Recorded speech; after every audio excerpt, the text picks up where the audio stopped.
বন্ধুরা, আসসালামু আলাইকুম। মনটা ভীষণ খারাপ হয়ে আছে। আমি জানি আপনাদেরও সবার মন খুবই খারাপ। গতকাল উত্তরার দিয়াবাড়িতে মাইলস্টোন স্কুল অ্যান্ড কলেজে যে একটা অনাকাঙ্ক্ষিত হঠাৎ করেই একটা দুর্ঘটনা ঘটে গেল। একটি প্রশিক্ষণরত বাংলাদেশ বিমানের বিমান পাইলট সহ যেভাবে আছড়ে পড়েছে ৬-৭ তলা বিল্ডিংয়ের ৫ তলায়, এবং ভিডিওতে দেখতে পেলাম যে মারাত্মক ক্ষয়ক্ষতি হয়েছে, তা বর্ণনাতীত। আমি ইনফ্যাক্ট সারা রাত ঘুমাতে পারি নাই। খালি চোখের সামনে ভেসে উঠেছে যারা বার্ন হয়েছে, যে সমস্ত বাচ্চারা, ছোটো ছোটো বাচ্চারা হেঁটে হেঁটে যাচ্ছে, কাঁদছে, অনেককে অ্যাম্বুলেন্সে উঠানো হচ্ছে, লাইভ দেখানো হচ্ছে, একদম সম্পূর্ণ যা গায়ে জামা কাপড় কিছু নাই, প্যান্টটা কোনো রকম একটু আটকে আছে গায়ের সাথে।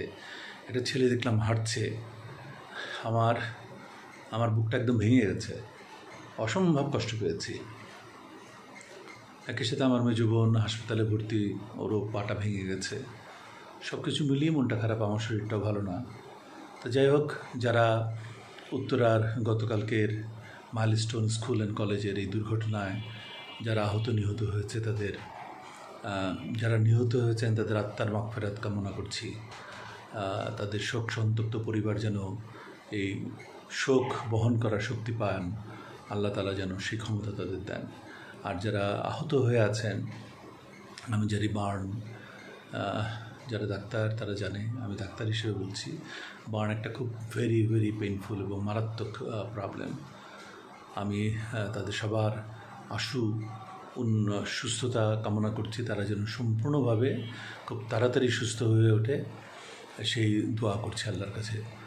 আর সরকারের কাছে বলতে চাই, এই সব বাচ্চাদের যারা আহত হয়েছে এবং নিহত হয়েছে তাদের সবার খোঁজ খবর নেওয়া এবং অ্যাকর্ডিংলি আহতদের সম্পূর্ণ চিকিৎসার ব্যবস্থা সরকার যেন তদারকি করেন, গ্রহণ করেন, সেই ব্যবস্থাটা করতে হবে।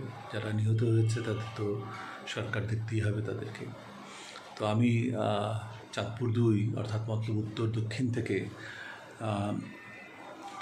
সকল অধিবাসীর পক্ষ থেকে, এবং বিশেষ করে আমাকে যারা পছন্দ করে, আমার কর্মী যারা আছেন এবং যাদের সাথে আমি উঠা বসা করি রাজনৈতিক ব্যাপারে, তাদের সবার পক্ষ থেকে আমি গভীর সমবেদনা প্রকাশ করছি। আমি মর্মাহত এবং আমরা সবাই মর্মাহত, এবং আমি বিএনপির একজন ক্ষুদ্র কর্মী হিসেবেও বলতে চাই, বিএনপিও মর্মাহত। আমরা সবাই মর্মাহত। আমাদের সবাইকে একটু ধীর স্থির হতে হবে। এই সমস্যা, আপনারা রক্তদান করছেন, আমার বয়স থাকলে আমিও রক্তদান করতাম অবশ্যই। যাদের পক্ষে রক্তদান করা সম্ভব তারা রক্তদান করেন, হাসপাতালে যান, রোগীদের পাশে দাঁড়ান, কার কী সাহায্য প্রয়োজন সেগুলো খোঁজখবর নেন, তাতে দেশ অনেক বেশি উপকৃত হবে। আমার মনে হয় আমি কথা বাড়াতে পারছি না, আজ এতটুকুই। আপনারা সবাই ভালো থাকুন, সুস্থ থাকুন। আল্লাহ হাফেজ।